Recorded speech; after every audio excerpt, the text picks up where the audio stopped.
These are two new models from the M16 from CRKT. We're going to be checking out together. This first one is the M16-10XK in black. Very straightforward unboxing. We got some paperwork, and that's pretty much about it. These are going to be some new models on the M16 series. Let's go ahead and check out this first one here. First impressions, a little bit on the narrow side, also kind of medium size if you would. I do like the all blacked out aesthetics. That looks nice, kind of like a FRN here going on the outside.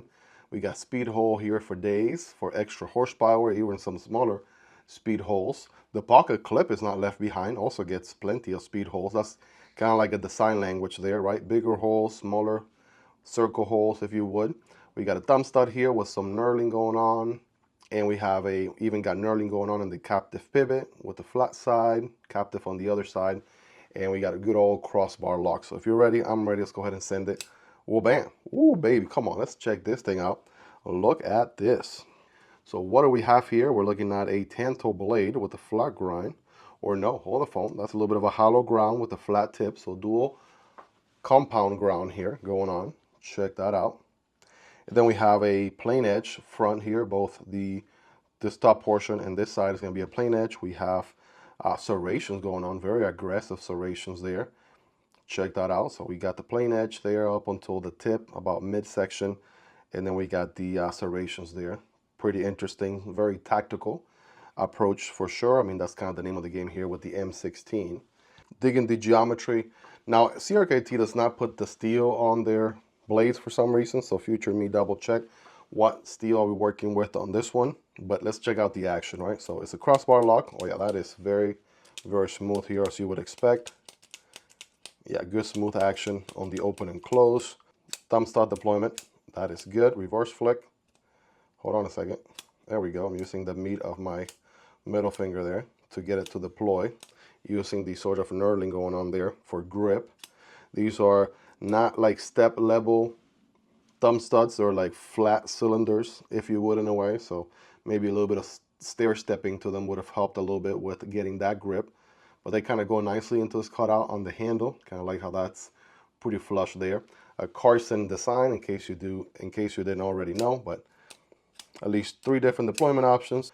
2 with thumb studs, 1 with the crossbar lock itself. Now, one quick thing, this crossbar lock uses Omega springs, of course. It does not have the adjustability that some of the competition offers when it comes to multiple different holes to adjust the tension and whatnot, to make it a little bit looser, to make it a little bit tighter, right? Something to keep in mind. But the milling on the liners, right, you can see obviously the holes, they go through all the way to the other side. That's going to help for weight reduction. We'll get some weights and some measurements here in a moment. I'm able to get a full 4-finger grip on this bad boy. Good purchase. On the hammer grip, I can forward choke a tad bit.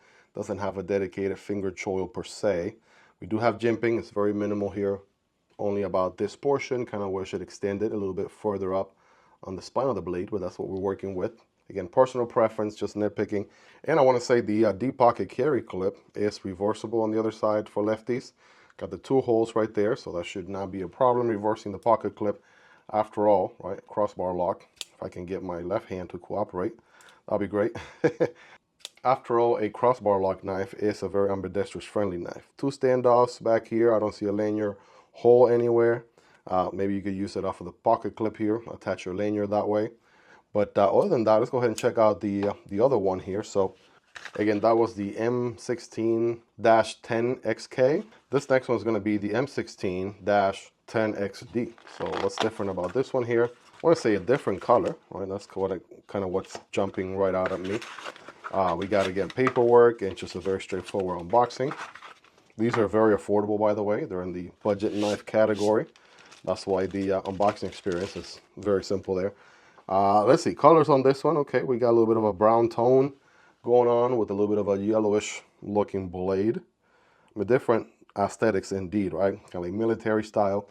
If you want to go all tactical, all blacked out, night mode, right? You got the blacked out one. If you want to go more military, sort of dust brown uniform, right? Boots color, right? You got this guy here. Check it out. So we got the speed holes, we got everything. Hardware liners, pocket clip is going to be blacked out. Everything else is going to be this tan color. And then the blade is going to be kind of like a yellow, kind of like a, mustard. Yeah, if I, if I had to think of a color, kind of like a mustard color. We have the same geometry here, Tanto with the dual flat and hollow ground compound. A little bit of a, got the serrations there, the flat plain edge sections. Action on this one, pretty sweet as you would expect. Same deal, reverse grip. That feels good. Friday night gas station fighting grip. That's solid. Pakal grip, okay. Even the Pakal grip feels pretty solid as well. And just getting scientific with them here. Are they a Benchmade bug out killer? I don't know. Let's find out together. Let's see. Blacked out one first. They are a crossbar lock, so could be a Benchmade competition. Could be a Benchmade bug out competition for sure. Pretty light. I'm gonna go somewhere around 1.8 ounces. Oh, just a hair over. 2.1 ounces. Still pretty light. 59 grams. And I'm assuming the color is probably not gonna make a difference. 2.1 ounces, 59 grams. So there you go. Pretty lightweight EDCs for sure.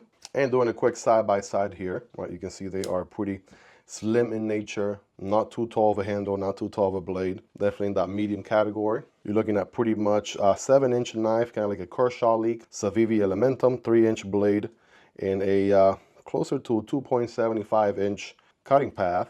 And then we have 4 inches on the handle there, right? Just a hair under 4 inches.